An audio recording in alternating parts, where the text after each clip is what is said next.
The 13 On Your Sidelines Protector of the Week is sponsored by Lasco Services.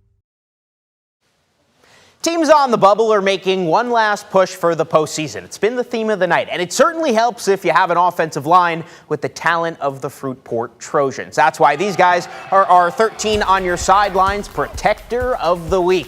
Last week in a blowout win against Holland, Fruitport did most of their damage on the ground. They had a whopping 505 total yards of offense, 6 offensive touchdowns, and oh yeah, they didn't allow a single sack. The starters on that offensive line are Colton Smith, Mikal Williams, Dylan Avery, Chase Rosema, Ashton Kemp, Evan LaGuire, and Bradley Decker. The offensive line coach is Bryce Belter. And speaking of those Fruitport Trojans, they still had some work to do to make the playoffs. So did their opponents in Week 9 tonight, the Hopkins Vikings. Tonight's matchup, a winner-go-home situation for both teams. We're going to pick up the action in the first half. Fruitport with the ball on their own 1. Josh Eppard will not get out of the end zone. A safety for the Vikings. They were up 12-0 at the intermission. Let's move to the fourth. Same score, Fruitport with the ball on the Vikings 5. Brady Hansen with the nifty underhand pass. That's Kalen Teeter, 12-7. Under 4 minutes left, Fruitport gets the interception deep in Hopkins territory with a chance to go ahead. 4th down, next drive, and the screen pass from Hansen goes to no one. That's a turnover on downs. And Hopkins needs a first down to ice the game, and they get it. Vicente Garza takes the handoff, follows his blocks, gets the first down, and that would do it. Hopkins wins a defensive thriller 12-7, and congrats to them. They advance to the MHSA AA playoffs. I think I threw another A in there, but that's all right.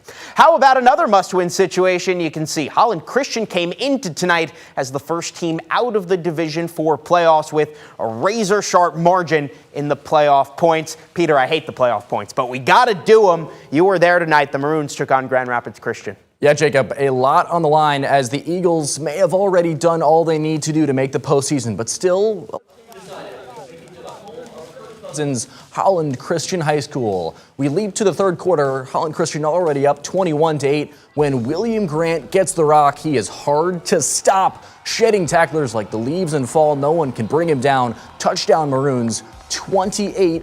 Hey, that's his number. Down 20, that's when you take some chances. Grand Rapids Christian into its bag of tricks. Look at this trick play here. Nathan Larson back to Charlie King, but the interception there, Ivan Vanderbilt snaring it. That looks like a Ben Johnson play call circa 2024, except it didn't work out. The Maroons still seeing red. Isaiah Myerd goes off the edge. How about the blocking from the fellas, too, on the right side of the line? He can't quite bring it over the line.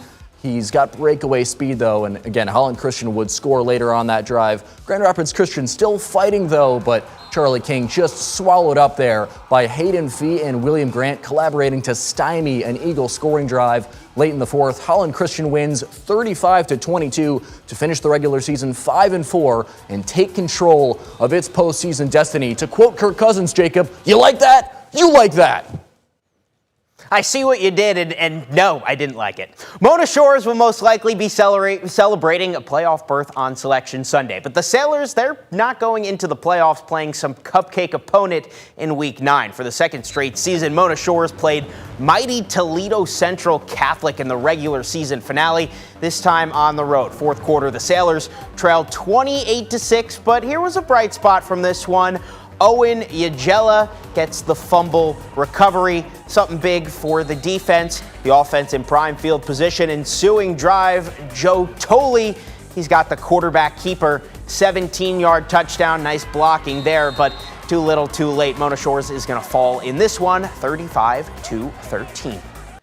And if you like the West Michigan Conference, you're going to love what we've got coming up after the break. It's all conference crossovers in our next block, kicking off with North Muskegon squaring off against their longtime rivals from Oak Ridge. Plus, the Shelby Tigers have had their best season in quite some time, but will it be enough? We'll explain their playoff situation as they travel to Orchard View. And as we head to break, we'd once again like to give another shout out to our food sponsor, Robinson Dental, for buying all the pizza for our in-studio guests.